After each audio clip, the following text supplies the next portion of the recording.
Brother Ron, and welcome to We All Be News Radio and TV, the news-free Dixie for the 21st century.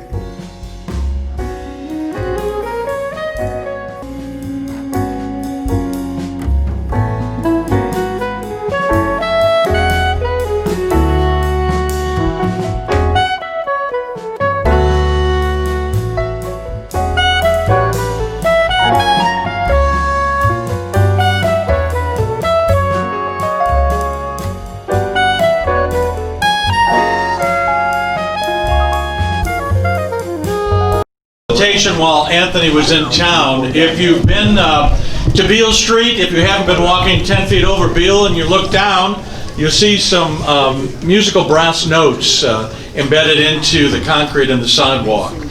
25 years ago, John Elkington, who, when he began developing Beale Street, started placing these notes. Since then, the committee and David and Mike Glenn and Dr. Bass. Where's Jack? Jack, was there Jack? He's been a long-time member of our committee, and Ken Hall. And so we meet every year and we decide on musical notes to be placed. They trace the musical history of Memphis. We are not just the birthplace of rock and roll and home of the blues. We cover every genre of music. There is literally no city in this world that has the musical history of Memphis, Tennessee.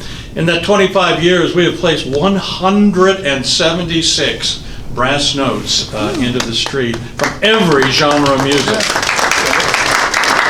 And so it's a real pleasure tonight for us to introduce note number 177, and to tell you a little bit about Gerald Wilson is Dr. Bass.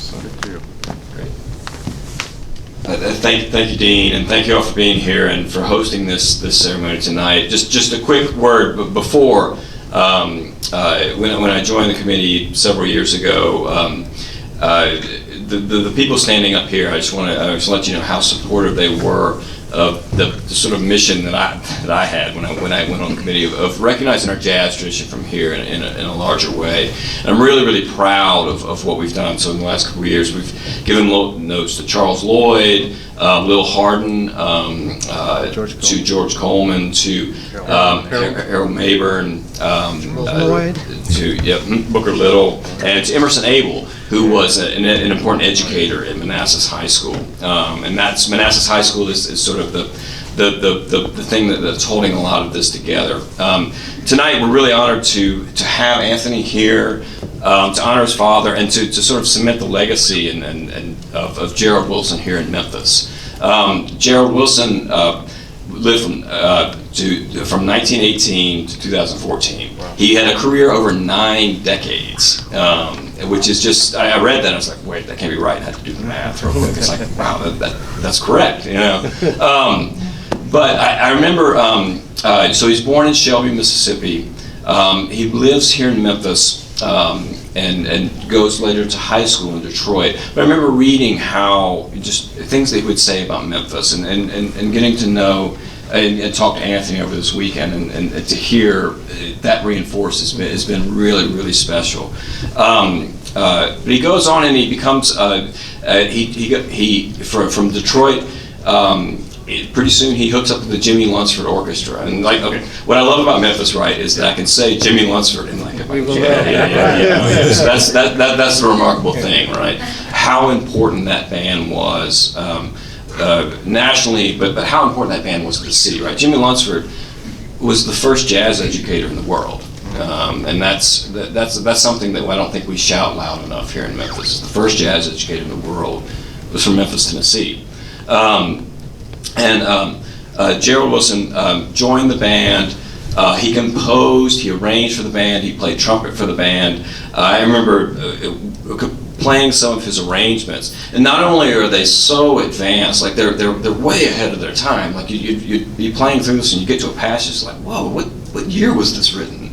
And it would just blow you away. But not only that, but he wrote the pieces that he wrote for the Lunceford Orchestra. Not only challenged the music harmonically, not only pushed musically where it was going, they pushed it culturally as well. I mean, these pieces, High Spook, Yard Dog Marzuka, right? These are pieces that challenge really our country, and they challenge us to face a lot of things that we need to face in this country. I remember working with that for my students as well. And so he goes to Los Angeles, he forms this amazing band, which lasts over decades. It launches the career of so many important jazz musicians, even Memphians like Charles Lloyd did an early start through the Gerald Wilson Orchestra. He hosts a radio show. He's always pushing sort of the music forward. He was always looking to what's next in the music, and that's something that I always admired about him. And I remember even from a kid, probably seeing him on TV or something, and like he was the picture of what I thought of it. Like he had such a distinct style. I have these distinct images of him as a child, even before I was into jazz or whatever. That was sort of the picture of the jazz band director that I thought. But it's really remarkable to be able to have this note. So when we walk down Beale Street, we're claiming Gerald Wilson as a Memphian, right? And as part of our musical culture. And it's even more special to do that while you're in town, Anthony. I've just really enjoyed the conversations of the last couple of days, hearing stories from your father about this region, learning more about this amazing project that you're doing, photographing and writing songs about this region and getting to know this region. So I just couldn't be happier to be here tonight with these people I'm up here with and with all of you. Couldn't be happier for Gerald Wilson to have a note on Beale Street. So thank y'all very much. All right, let's do it. Anthony, come over here. Let's grab the front here, and note number 177, Gerald Wilson. Yes.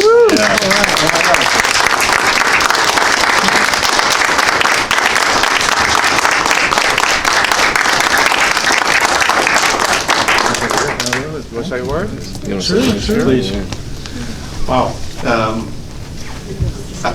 I just know, thinking about my dad, how much this would have meant to him, because he really did claim Memphis as one of his homes. He used to like to say that he had several homes, and he meant them as real home places. There's this great word in German. It's Heimat, Heimat, and it's like home place, a place that you know, that you can claim that's yours, that means so much to you. So I think he claimed this as a Heimat, and I know how much it would have meant to his wife, Josefina, who's not my mother, but she would have really been, her heart would have been full at this moment.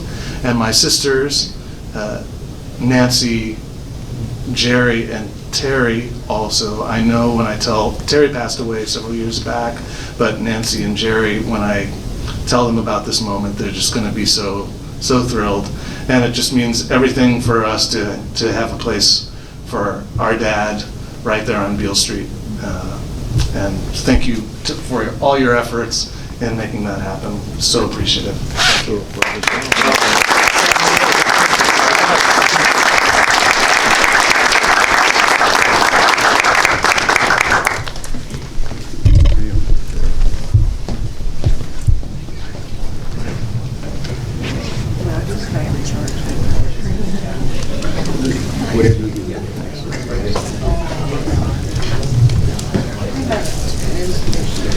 Right on, you guys. So beautiful. I didn't know they were quite that big. Yeah. Congratulations. Thank you very much. Thanks for all your efforts. That's right. Yeah. Wow. It's amazing. Yeah, exactly. Oh, it's lovely.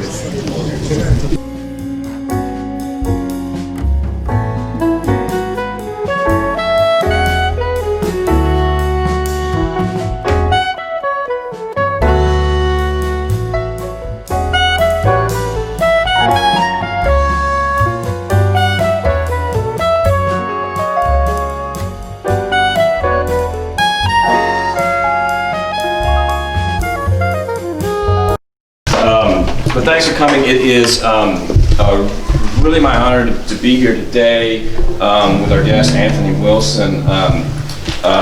He's playing, this is part of the Master Jazz Guitar Series, which is celebrating its 10th year. This is a partnership between, it was spearheaded by Lee Greenspan and his wife Sharon to bring top jazz guitarists in the world to Memphis. Real instrumentalist Chip Henderson, who's been a part of the group to get this going.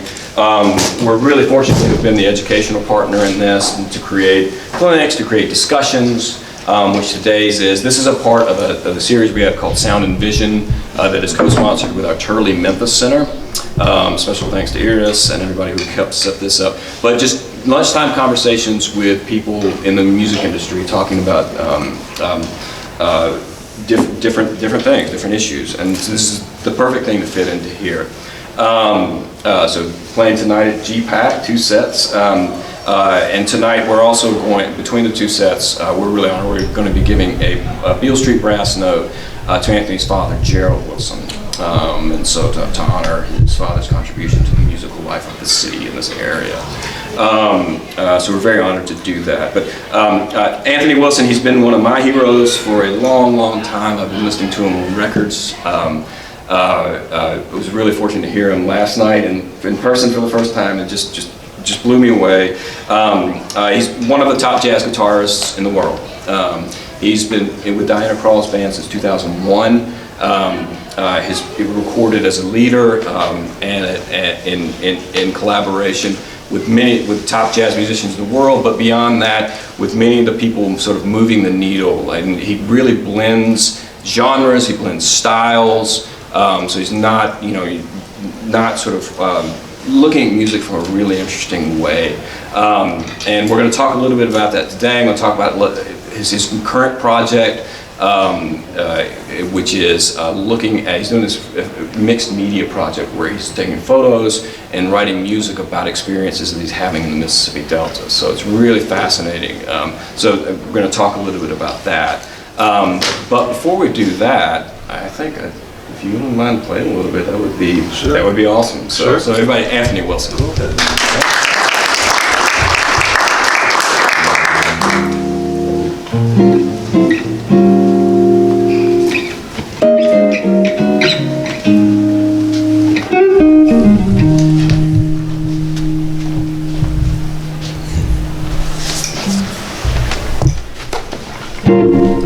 My mama told me a long time ago, she said, son,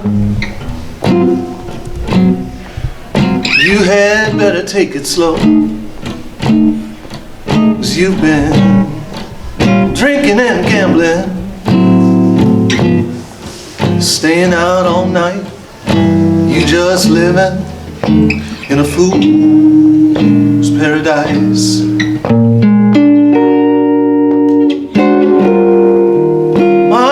Told me, my papa told me to. They said, son, fate is gonna catch up with you. You keep on drinking and gambling, staying out all night, you just living in a fool's paradise. Now I have learned my lesson.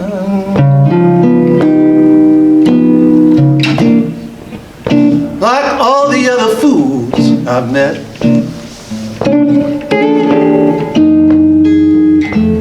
things that I've seen in this old world, I will never forget.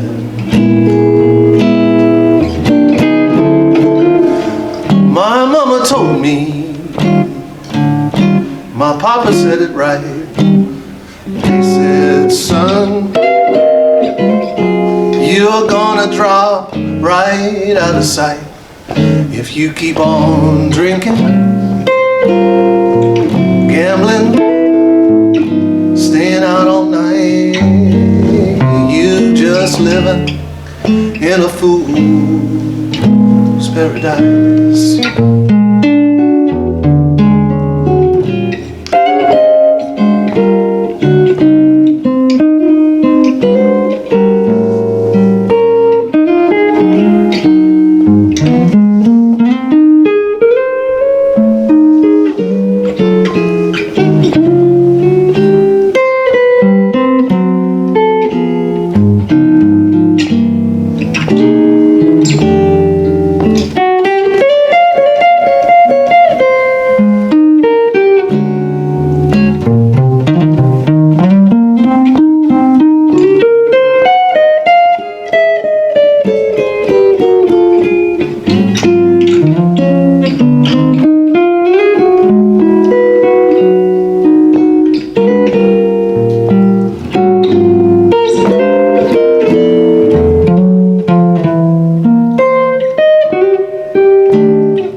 Now I have learned my lesson, like all the other fools I've met. There are things that I've seen in this lonely world. I will never forget. My mama told me, and my papa said it right. They said, son, you are gonna drop right out of sight if you keep on drinking, gambling, staying out all night. You just living. You are just living. You're just living in a fool's paradise.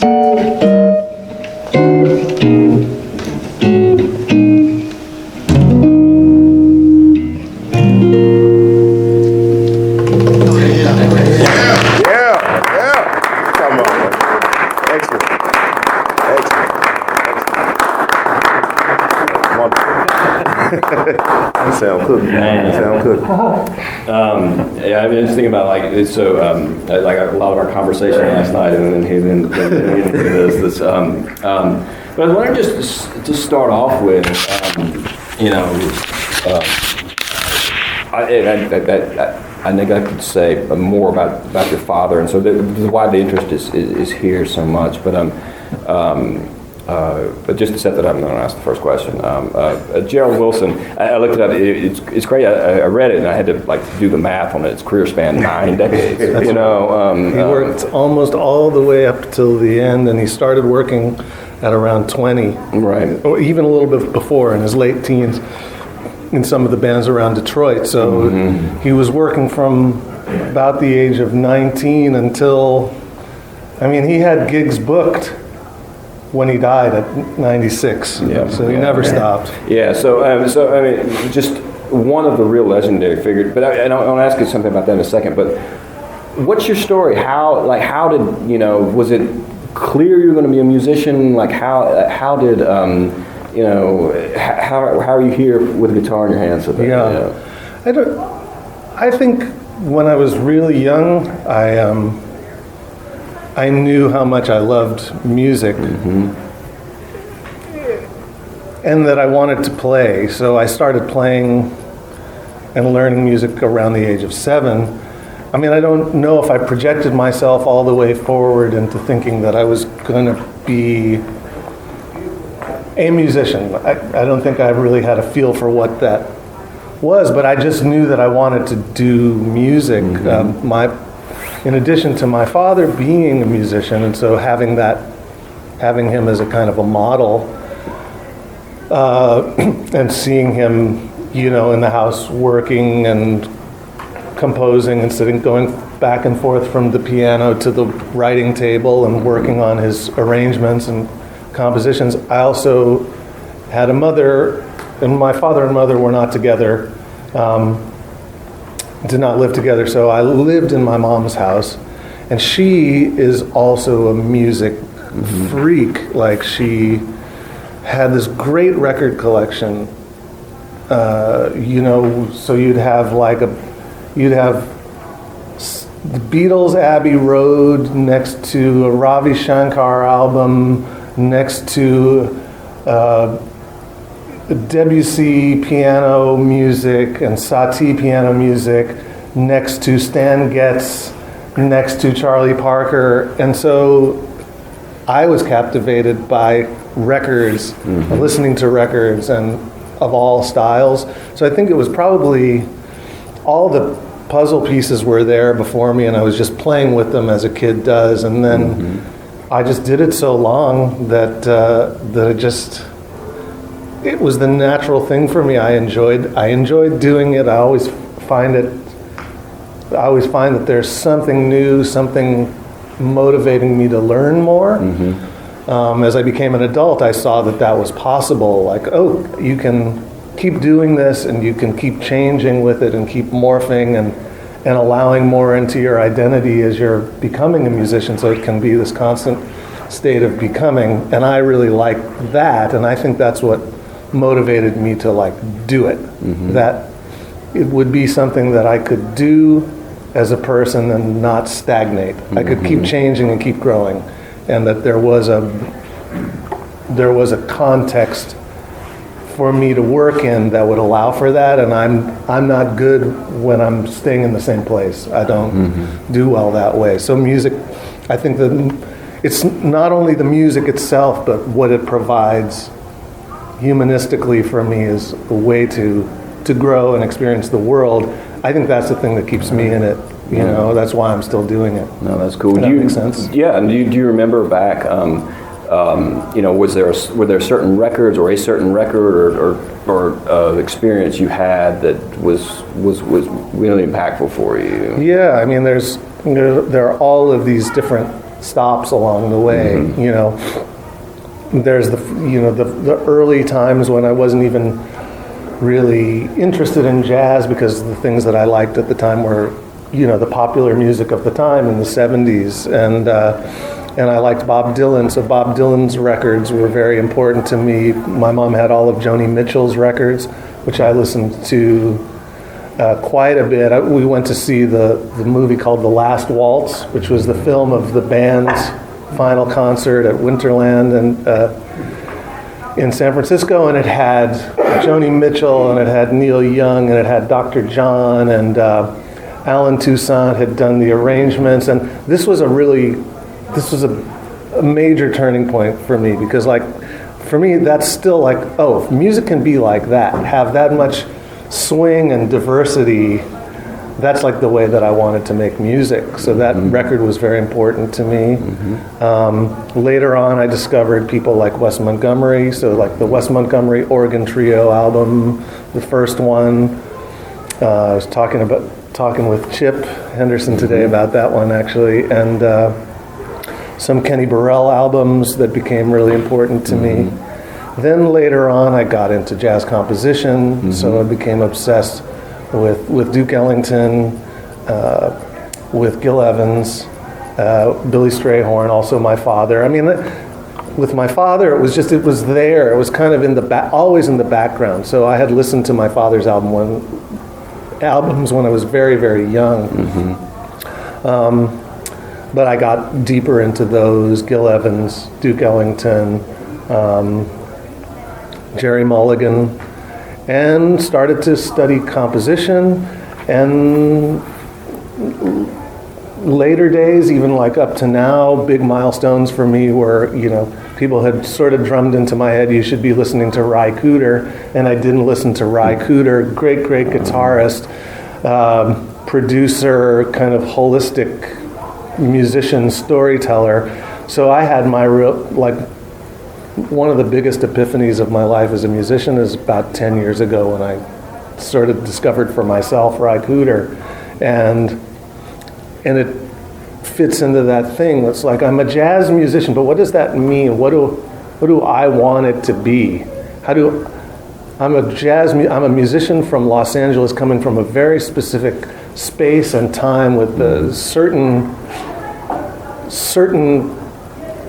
contextual influences informing me. So my music, I feel like it's become, as I've started to let more of that stuff in, the big milestones have been like going from specifics of like genres and then like breaking out of that and just letting everything that I hear filter into the person that I am, and then playing from that space. So the Ry Cooder has been a big discovery in the last decade for me. That's wow. That sort of leads me into my question. So I'm curious. So your father obviously was, one of the very important, musicians and arrangers. It's very interesting to us here in Memphis, right? Because he was born in Shelby, Mississippi, spent many of his sort of formative years here in Memphis. We talked about that a little bit last night.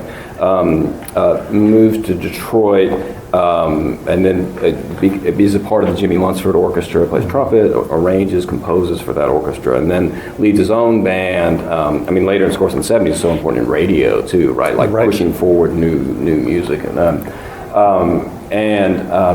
I'm curious, just one more question about sort of coming up, because my father drilled Ry Cooder into me, sort of.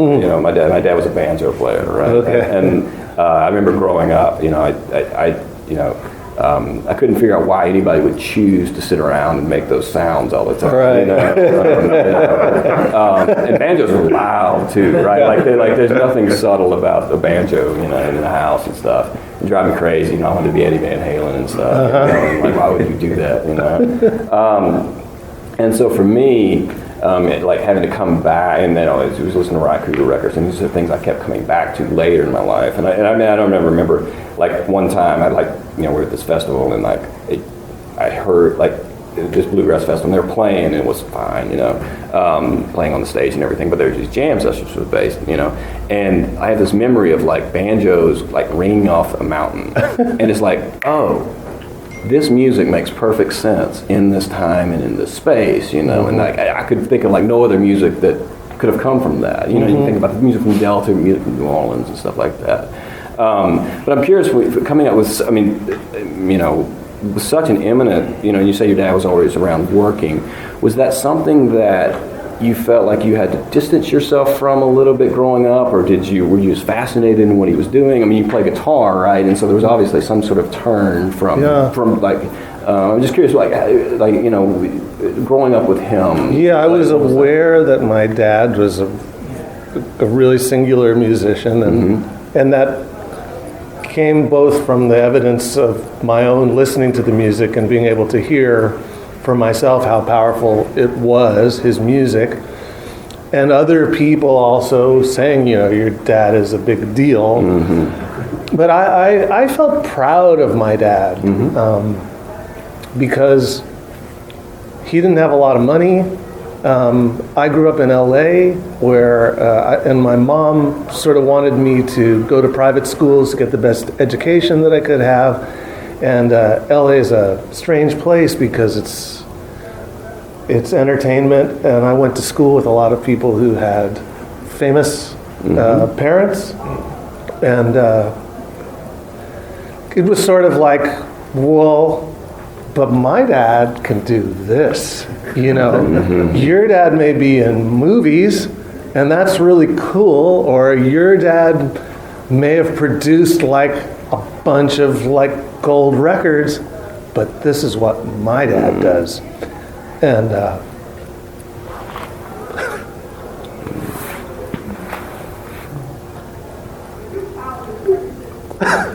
excuse me. He embodied being a deep, authentic person. And so I was proud of him.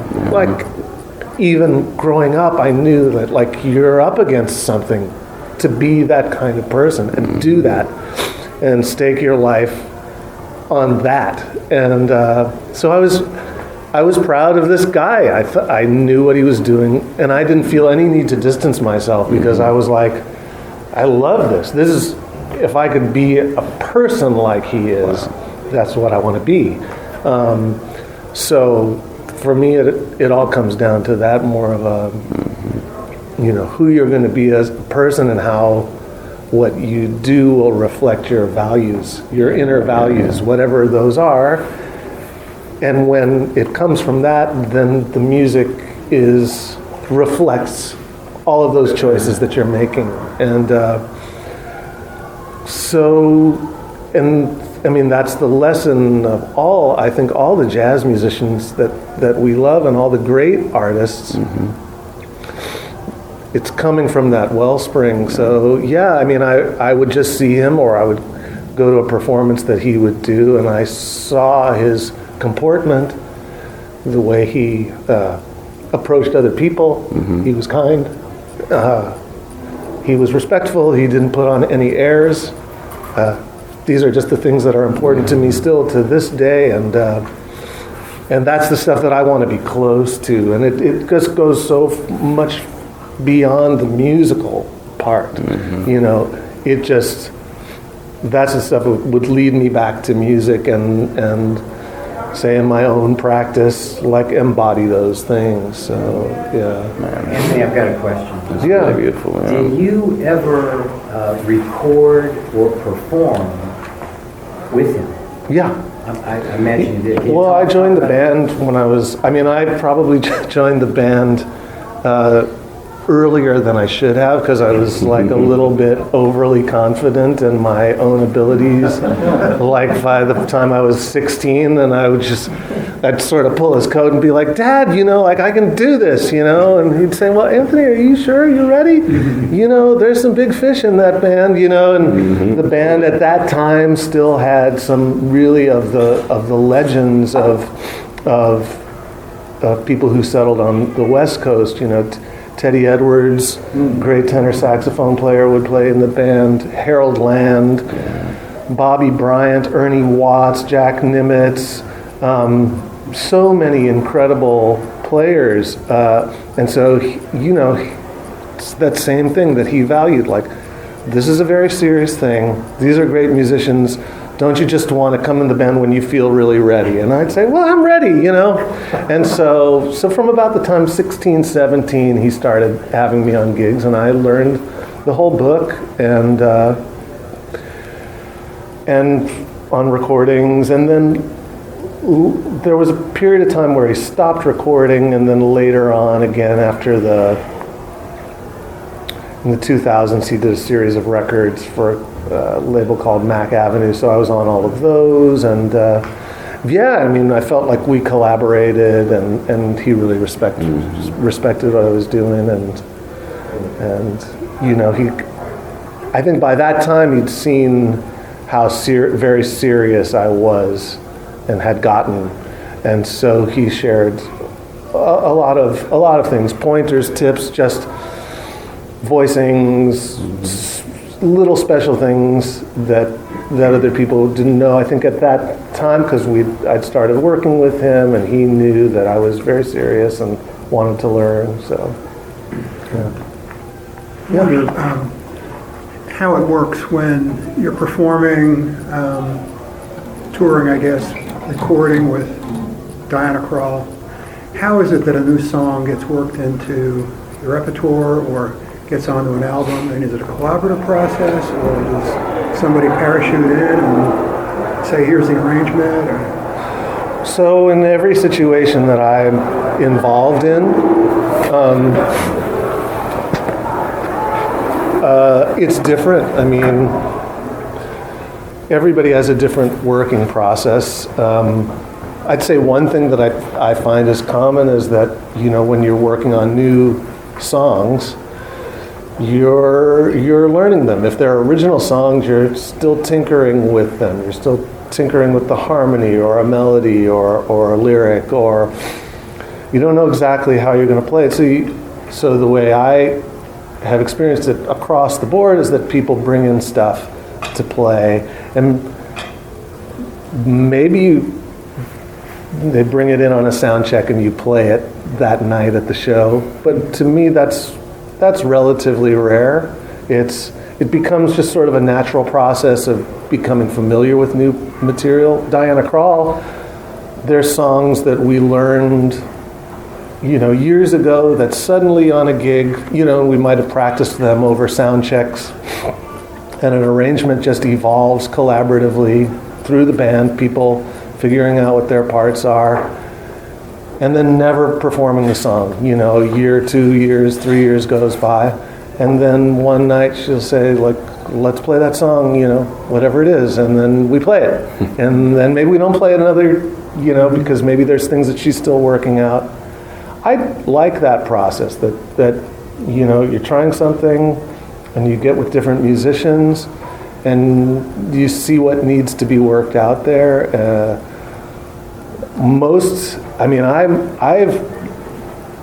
I've kind of walked away from too much writing these days. So in my own work, and I think in a lot of the situations that I play in, most of the things aren't super written out arrangements. Things evolve in performance, within performance context, and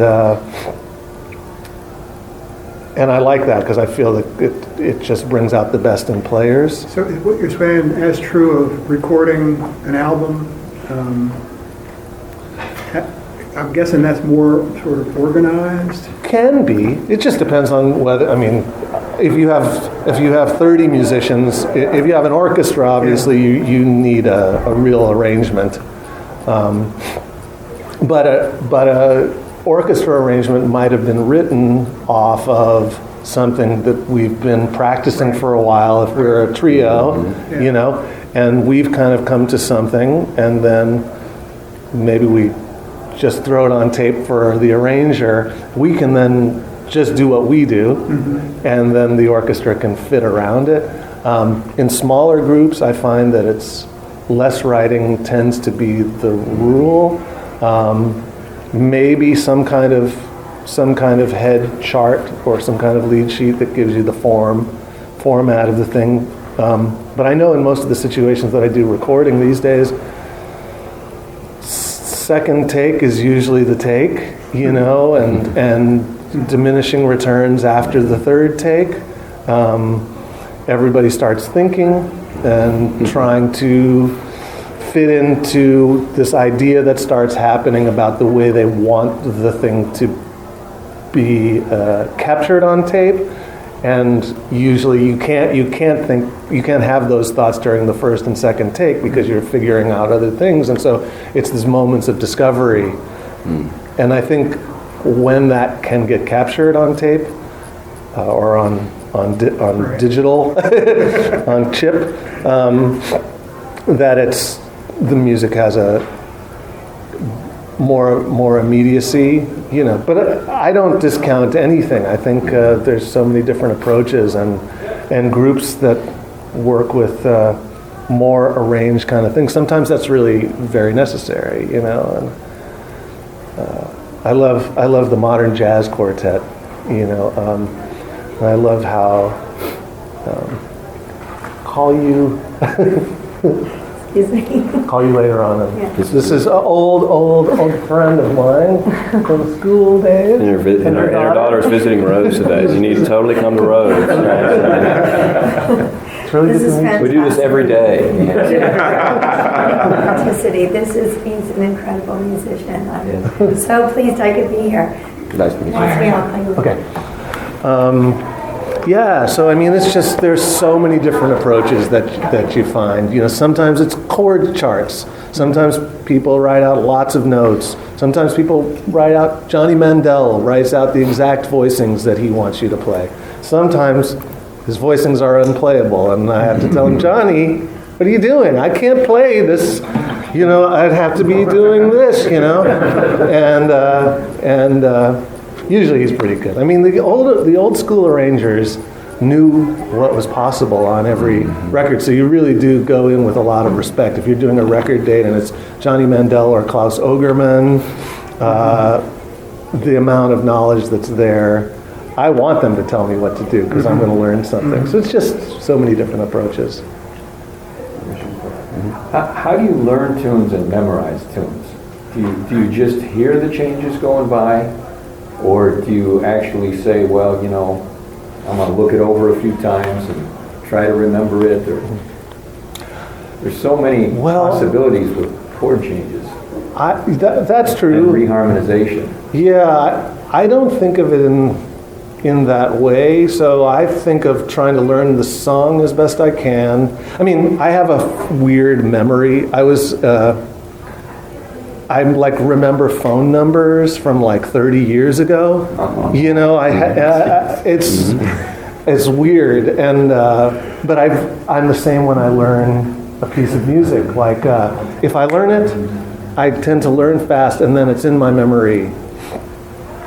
And usually, what I try to do with songs is get the basic shape of the song, the basic movement, how the melody and the bass line, really. I think about melody and bass line and how they move together, which determines the harmonic movement. But I'm usually thinking, I want to learn this song as a song, you know, the way you learn Happy Birthday. We just know Happy Birthday, and then as I know the song, as I internalize it, then I start thinking about where I could go with it harmonically, but I usually don't start there. I think for me, it's about breaking the song down to its most simple elements, and that seems to be the thing that sticks in my memory. I don't know if it works the same for everybody, because I think different people's brains work differently. So some people might be very, very harmonically, the harmony might be the thing that's actually the thing that takes in their memory, or the melody, or the way anyway, I'm not sure, but I think everybody has to find a different way for that. I know it's something that, I've just told students over the years, be interested in the songs as songs. I know with many young musicians that I've worked with that don't come from the era of like American popular song, jazz standards, one of the hurdles for them is like, well, these aren't the songs of my time. This isn't the sound of my time. So they'll say, well, how do I memorize these changes? Or how do I memorize the changes to Stella by Starlight, or the changes to All the Things You Are?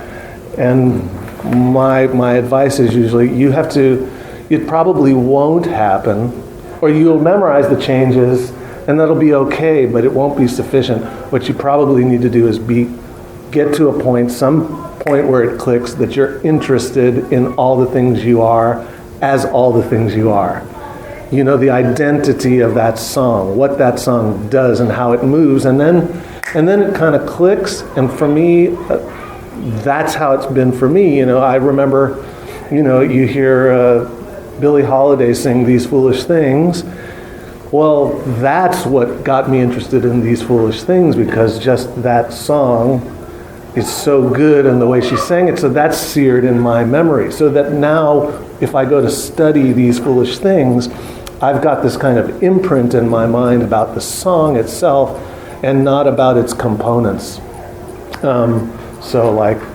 But for students, I think you need to learn melodies, you need to learn the basic motion, the basic starting and stopping and motion and pivot points in the songs, and then if it helps to learn chord names or by numbers, so you start to develop your own system. But I think coming from the songs themselves is the way I do it. That's what sticks for me. And then reharmonization, just to finish that, I just think of it as like, reharmonization is a way of rendering the different motion within a song via a different pathway. So I don't find it compelling unless it gets us to the place that we need to go in the song. So like if you hear somebody put in a set of chord changes in a song, Like I will probably for myself reject any reharmonization that sticks out. It has to feel like, oh, these changes, they relate enough to the basic motion that's there. I mean, I love sticking on a one chord. You know, I like da da dee da da da da da.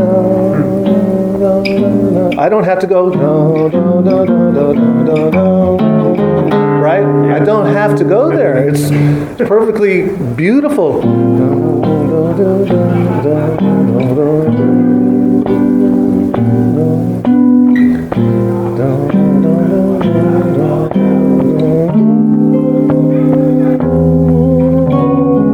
So there, it's a substitute chord, but to me, I love one little complexity in the middle of the passage instead of, you know,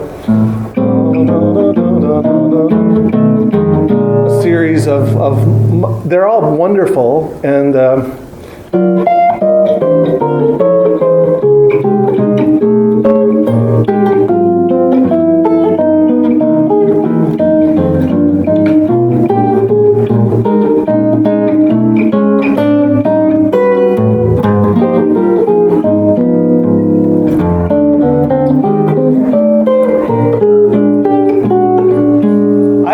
to do all those chords. The horn player goes nuts, yeah.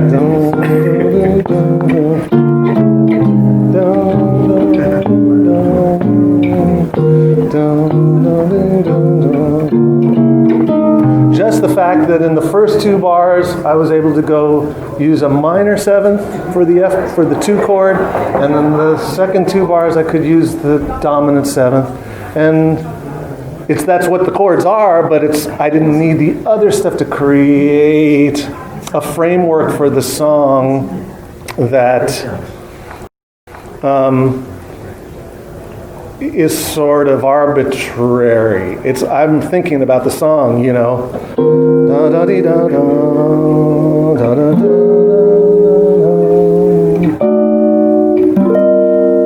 And when you hear people like Herb Ellis, I'm thinking about her. I mean, that's a Herb Ellis move.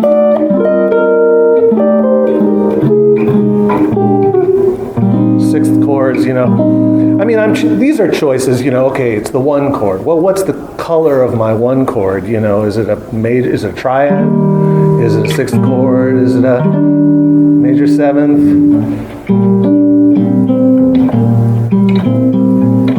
Well, maybe it's all of them. Maybe there's a suspension. I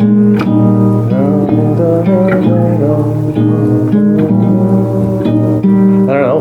I'm tinkering with it, but the thing that moves me is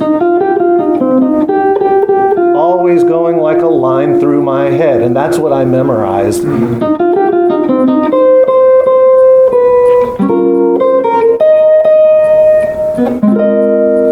So I arrive at the places, at the stopping points in the song.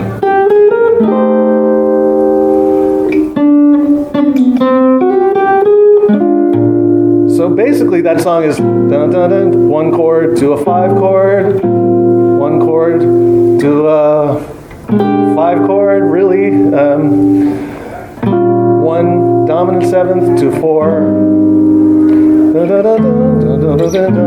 So there's and that's what I'm thinking. So one thing I'll tell students to do is just if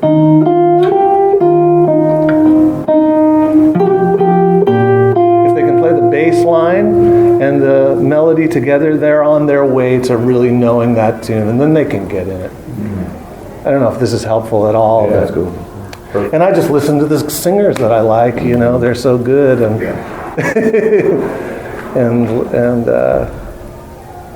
yeah. Yeah, so we're approaching the 1 o'clock hour. So yeah, it goes. But we can, for those who can stay, we'll stay for a few minutes. I have one more question I had, and sort of open it up. If you wouldn't mind, talk about the project you're doing right now and why you're in Memphis, and like, so we think about, you know, the history of the music from this place is something that's very interesting to a lot of people in here and a lot of people around the city. You know, we're very fascinated in your father's connection to that. But tell me a little bit about this new project you're doing here in town, and Sure. how that came about. So one of my other obsessions is photography. So I go around with a camera all the time. I have film cameras, and I take pictures mostly in this kind of process of walking and wandering around. I just wander around, and I'm very fascinated by just very everyday things. Like, for example, today Chip and I were at the TV station, and outside the TV station are these big satellite dishes. So the picture I took today was of a satellite dish. But that's actually become a kind of pet theme for me, these satellite dishes, because I started seeing them in Mississippi. In the Delta, you go around and you might have a little apartment building, especially where there's a bunch of places clustered around, and you'll have these satellite dishes, in the yard standing in these different beautiful formations. It's almost like modern art. And so these are the kind of things that I take pictures of.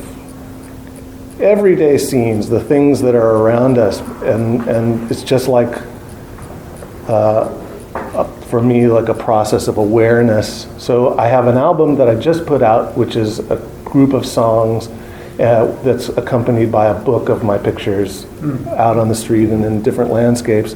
And that's led me, after my father died, I started going to Mississippi to photograph, to the Delta. First, I just wanted to see where he was from, to see the town where he was from and the different towns around it and what it was like. And then it started exerting this big pull on me, like, you have to come back here. And I started taking pictures there about 2 years ago, so I've got a lot of pictures in the Delta and the different towns. And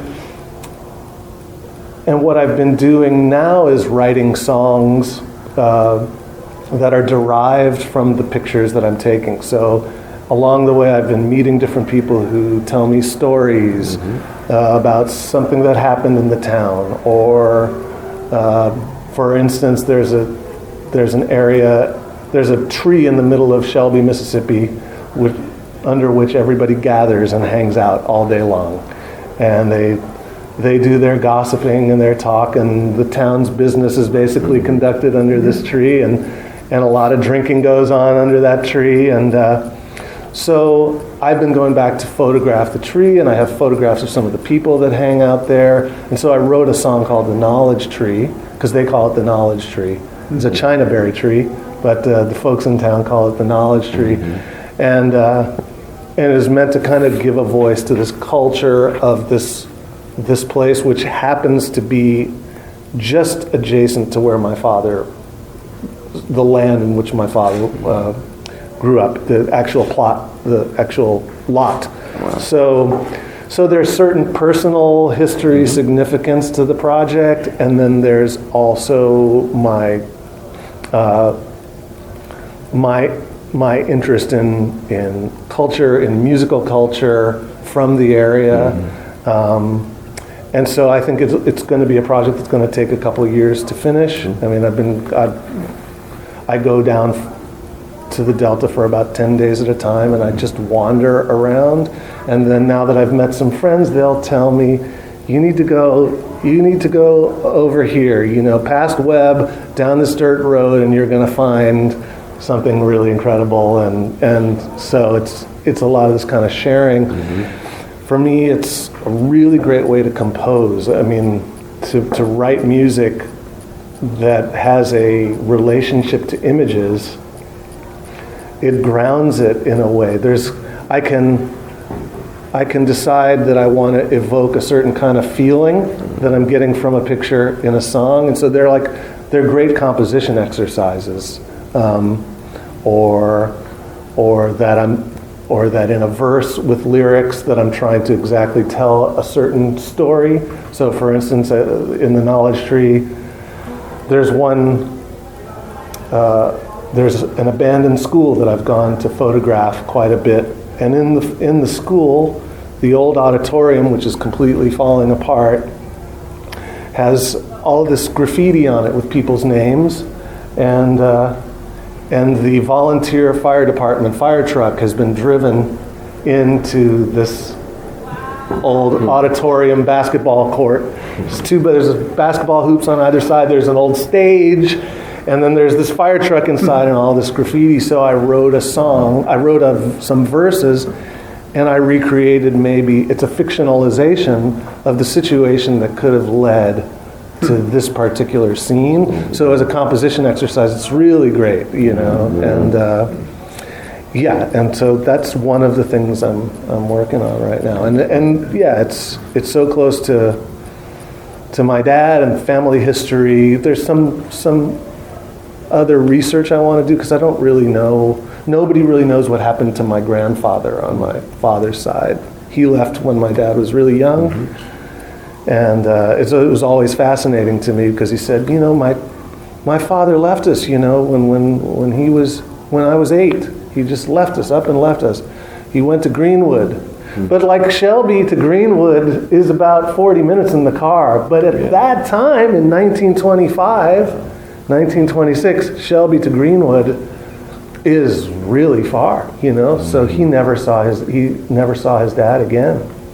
And so nobody knows what happened to him. So I'd like to do a bit of family kind of ancestry research and see how I could bring that into the musical part. So. Is the knowledge tree, is that the name of the collection, or is there actually a song? There's a song called Knowledge Tree that I wrote. Is there, two questions.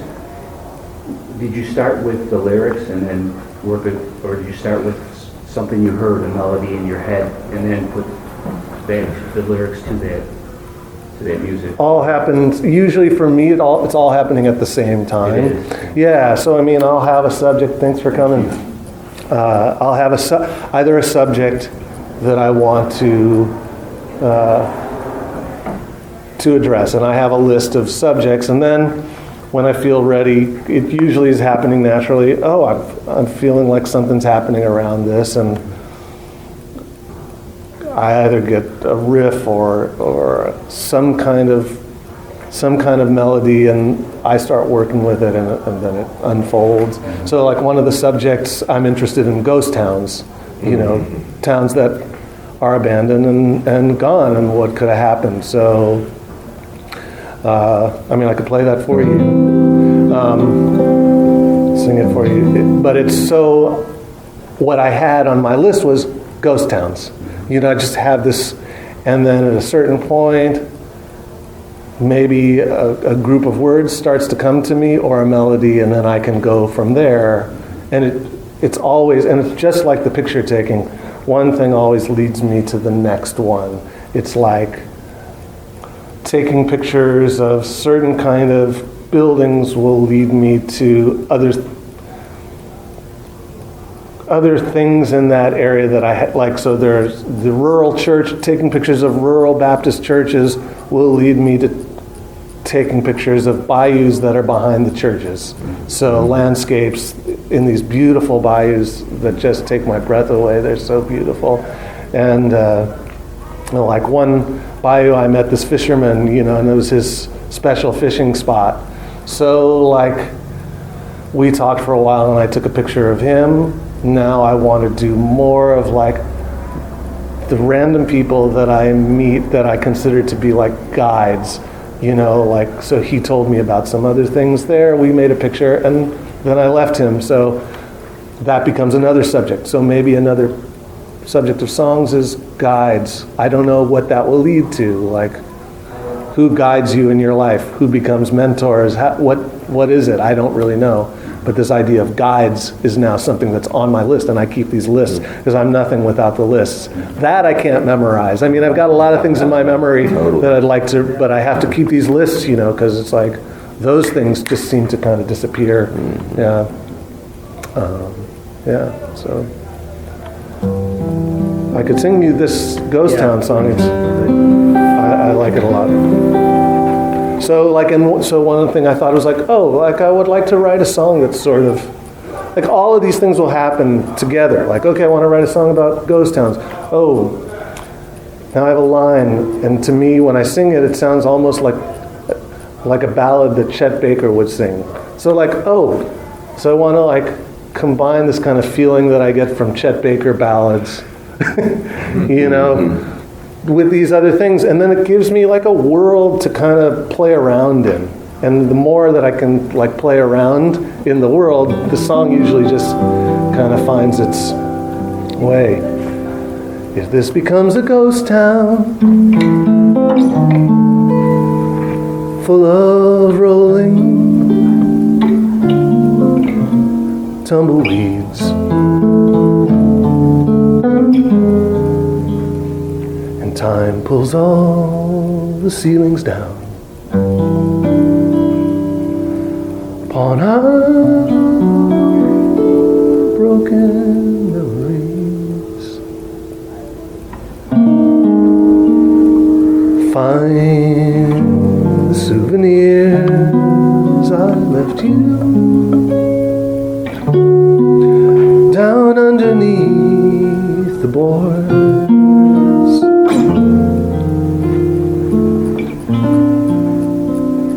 They will shine like hidden treasure from the disappearing floors,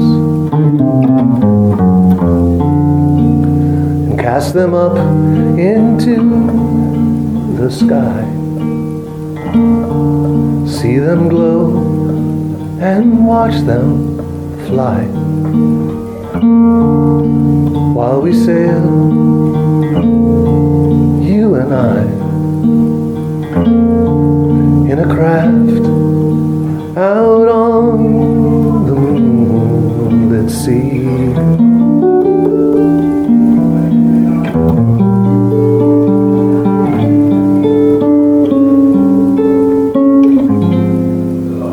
Navigating by the stars,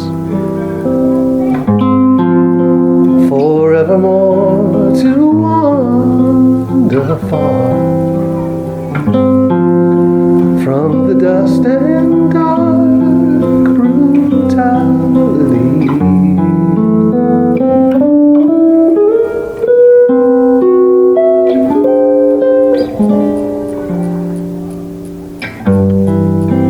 If this becomes a ghost town, and time pulls all the ceilings down, and history just hangs around by the station in a dressing gown. If this becomes a ghost town,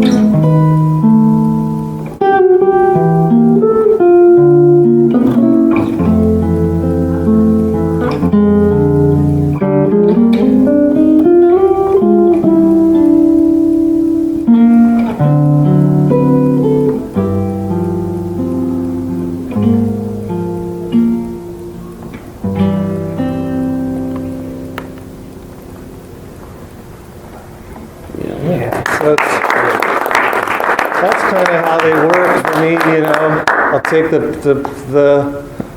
the idea and go from there. Like there need to be people in the song, and so I'm just playing around to see what happens.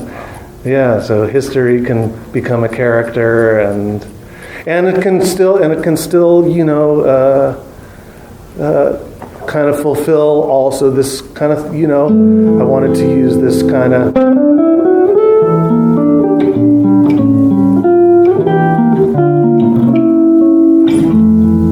old school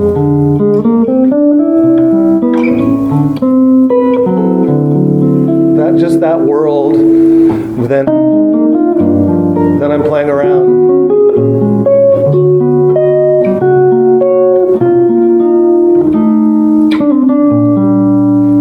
That was my attempt, like, okay, I can write in that world of standard American songbook language and mess around with it. Tom Waits is a big influence for me in that way. He'll use some of that language, but then he veers off. So yeah, it all happens in that way. So, Wow, thank you. I mean, in those towns, it's just amazing to go through these places that you'll see like a building and a locked safe on the ground outside the building, and you go, what's in that safe, man? And it's rusted over, and moss growing over it, and just thinking about the lives and stuff. And so, anyway, but Have you been to the Dockery Plantation? I have. What about the place where the Bryant grocery store in Emmett Till allegedly had that encounter? Have you been by Money, Mississippi? I have a song that takes place right around there, right around Tallahatchie River, where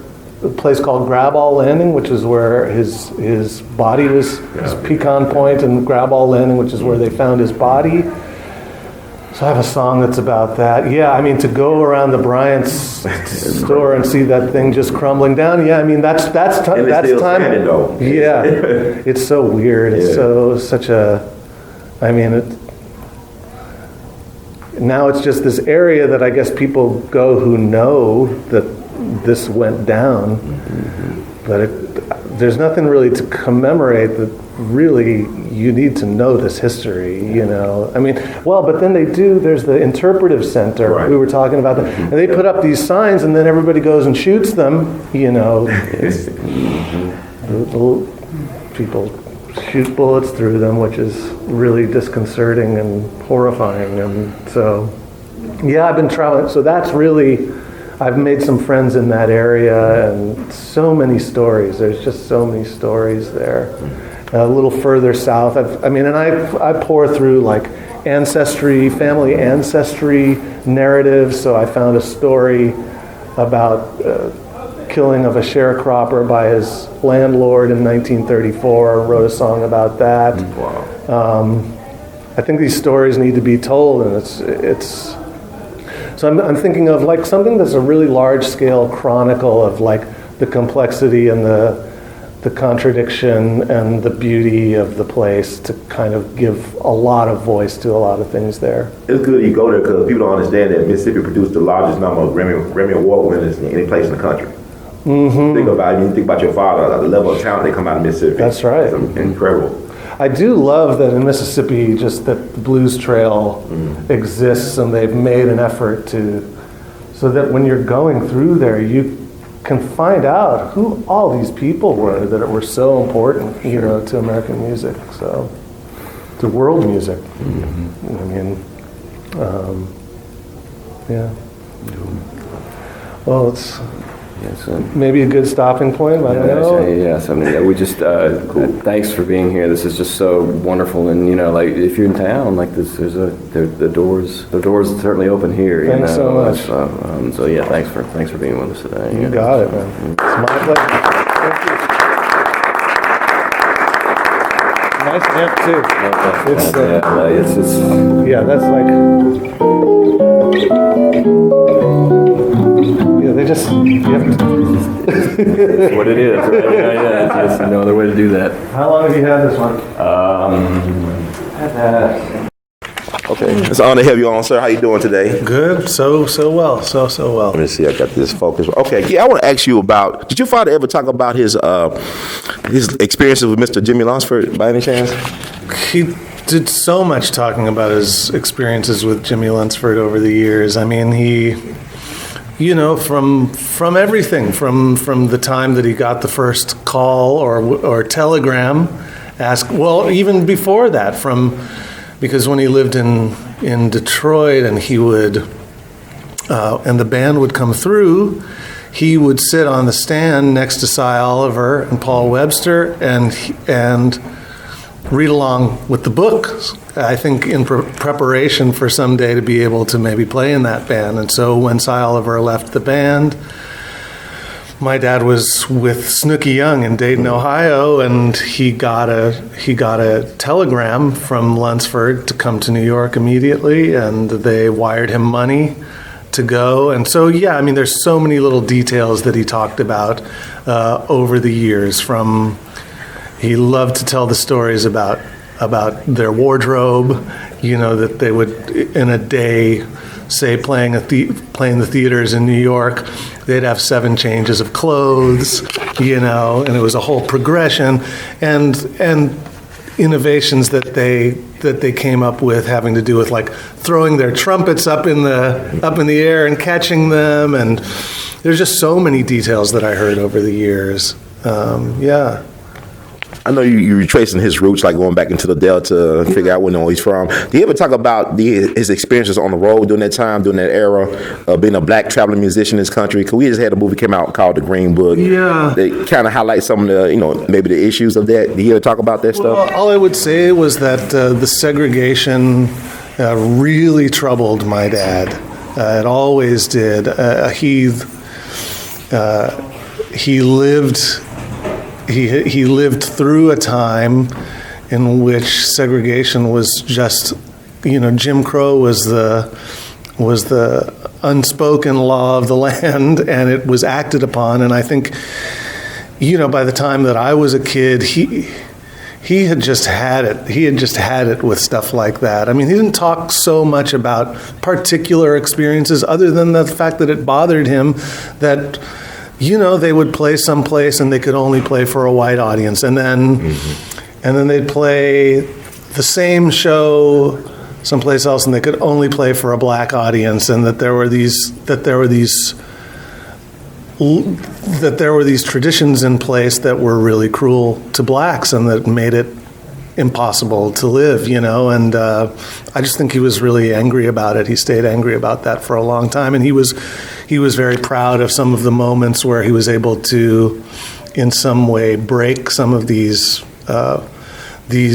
color barriers. Like he tells a story about being with Snooky Young in Las Vegas, and his band was, or maybe it was, they were playing with Benny Carter, and they decided to go through the front door of a particular theater to see a certain show, and they were being turned away, and they said, but we're in the band that's playing here tomorrow night, we're going through the front door, and they went ahead and they defied, security, and I just think it always bothered him, and he had a lot of just anger that stayed really deep within him about the experiences that he had as a young person in the States, trying to deal with the hardships of moving around as a black person in the United States. It kind of remember when I'm thinking about Duke Ellington when they tell me, "Oh, Duke, you upset when they couldn't let you in the front door? You got the headliner on the marquee." And he said, "Well, I took all that energy to be angry. I just whistled and write some blues." So your dad was very prolific. So you mean he was an angry black man that wrote a lot of music? He channeled it in a constructive way. Well, the anger. Yeah, and I think so many people of those generations, they were. I mean, how could you not be angry? But I think they had to focus on surviving. I think they had to focus on living. They were creative people, as you say. They were some of the greatest artists that America has ever produced, and so their way of dealing was to stay creative, stay vital, and try somehow to transcend these circumstances that were being imposed upon them. My dad, by the time he settled in Los Angeles, he didn't do, I think he moved to Los Angeles because he felt that it was better in many respects than some of the other places in the States, and so he didn't do a ton of road work after, say, 1950 or 1952, and so maybe during like the civil rights era, he wasn't on the road and was not maybe experiencing a lot of the things that a lot of those guys had to keep dealing with. I mean, this is decades and decades of this stuff. I think I think he felt relieved that he didn't have to be out there always on the road, and he had found a place that for him was comfortable in Southern California. But I mean, Southern California was segregated. It was de facto. He used to talk about how when Nat King Cole wanted to move to Hancock Park, the uproar that surrounded that. And he built Capitol. He really built Capitol. Not Sinatra. It was Nat King Cole that built Capitol. And we are talking one of the most important, and he was wealthy. He had everything. There was nothing that should have stopped him except racism. And these kind of things, my dad just always talked about them. And he'd say, why should it be that this part of LA is for whites and this part, It's just like Mississippi all over again, right? Yeah. So even though he felt that he'd found some place that was very comfortable for him and that was home, those things always bothered him, And but as we say, I think he tried to channel it into powerful music that could speak of the depth that he had picked up and the wisdom that he had picked up along the way. Maybe wisdom is the thing. How are you gonna transcend these really, really cruel circumstances? You're gonna at least amass some wisdom and some sense of inner peace and strength to help you get through it. And I think he channeled a lot of that wisdom right into the music. I ain't gonna hold you, but I was thinking about when you talking about L.A., how he stayed in L.A. I remember my grandfather, my maternal grandfather, he was a part of the Red Ball Express during World War II, and he just loved going to Central Avenue, because Central Avenue was like y'all Beale Street. Jazz everywhere. You know what I'm saying? Like, y'all had so much stuff, and I just want to know, is the scene as supported today as it was back in the day? Like for the jazz musician out there? Well, yes. There's a really great community of musicians. I think for black musicians, Central Avenue, there's not been something as nurturing as Central Avenue that was filled with places and that was really vibrant community all day and all night. We just haven't seen that, In Leimert Park, you had Billy Higgins and Kamau Daoud started the World Stage, which has been really, really important to the community. You have SO1 Bookstore, which is there in Leimert Park. There had been a place called Fifth Street Dick's. So these are places that have nurtured music coming out of the black community. But there's not a huge amount more. And even in the sort of the community of sort of college-educated jazz musicians, up until only recently, there were hardly any places to play in LA. There's definitely a growing renaissance of places, institutions that are supporting the music, because for a while it had just been pretty quiet. Now it's much more active, and you do have quite a few young people doing the music now. I hope, and some small presenters that are doing these kind of pop-up type of shows. So I hope it gets more and more, because there's so many great musicians and so many different different particular traditions of the jazz discipline happening in LA all at the same time. So more places can be really good. Well, they were how back in the day, because you had Ornette Coleman, then you had Max Roach and Clifford Brown out there at the same time, Eric Dolphy, all these different staff, Charles Mingus. I can just talk. I ain't gonna talk. I can listen to you talk all day, but I got to ask you this, because I know you got to go somewhere. In your opinion, who's the greatest jazz guitarist of all time, and who's the most underrated of all time, if that's possible? For me, it's pretty simple. I think Wes Montgomery is the greatest jazz guitarist of all time.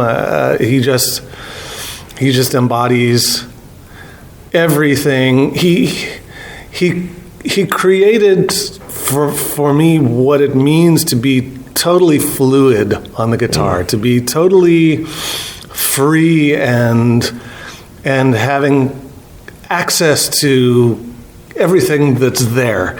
And he did it actually with quite an economy of means. There are many, many other guitarists who I think had a greater chordal vocabulary, knew more chords, knew more voicings, maybe. We don't know. We don't know how many.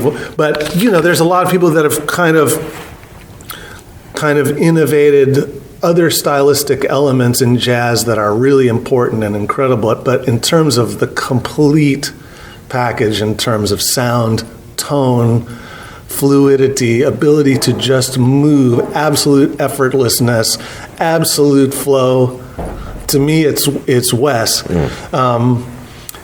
The ability to construct the most thrilling solos and tones sound so absolutely authoritative, warm, inviting.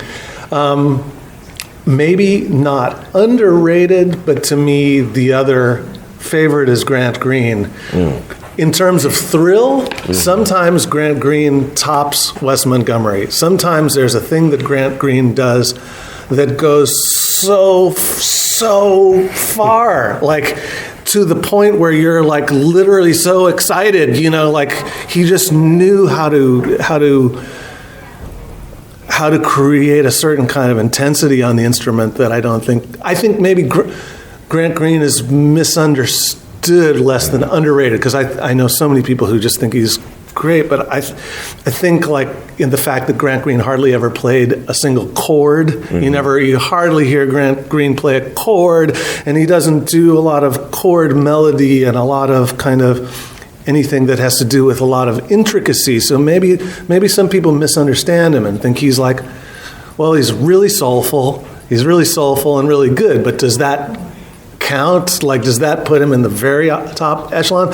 To me, it puts him basically he's in the top 1 to 4, because what he could do in a solo exceeds what almost everybody else was ever able to do. It's just he can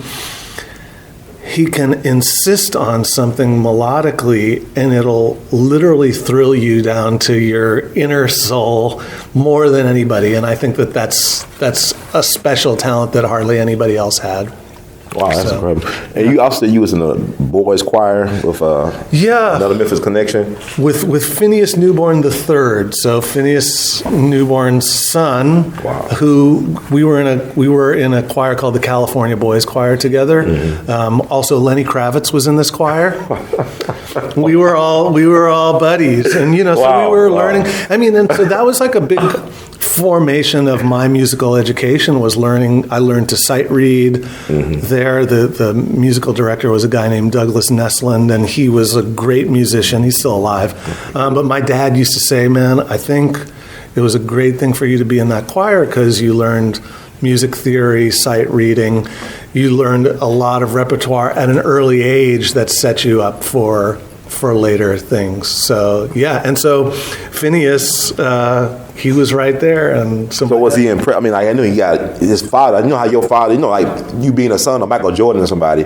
Was it pressure on y'all to live up to certain expectations? I don't think so. I mean, when I decided to just do music, my dad just said, if you do decide to do this, it's a serious existence. It's not something that you can play around in. There's no shortcuts to getting good. And so if there were expectations, I wasn't thinking about them. I was just thinking about, okay, I want to get good at this. I want to be able to do this and forget the expectations. Just it was one cool thing that got me a little closer to my father, which was great, and I was going to do it anyway. So expectations or not. So. Well, thank you so much, Mr. Wilson. Like I said, I could hear you talk all day, but I know you got things to do and things to get prepared for. Congrats to your father on his well-deserved brass note on Bill Street that's going to happen. And I want to thank Dr. John Bass for bringing you here and making that happen. I'm so thankful. Yeah, so in the words of Duke Ellington, we love you madly. Keep on producing and pushing. Thank you so much, man.